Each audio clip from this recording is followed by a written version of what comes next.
This is an example of a very early stage Mallee seep situation. Now the reason we've identified it as a Mallee seep is we've got a big sandhill at the background there, and all of a sudden the farmer noticed that at the base of this sandhill he was growing much better crops, and 2 to 3 to 4 times the crop, and that's because we suspected that this crop is getting its toes into some water which is carrying right through the spring. So we've only had 130 odd mils to the end of October here in this site, and yet it's growing probably a 3-4 ton wheat crop, which is at least 3 times as good as the crop around it. And we were able to confirm that by looking at NDVIs over the last couple of years, showing that this area stays greener for longer right through October, November, December.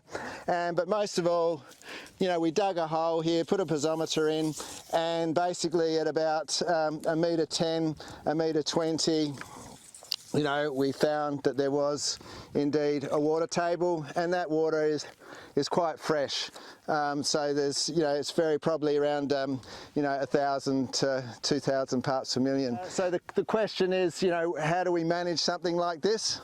And it's very important that you deal with it before it goes out to a bare scald, before it starts patching out.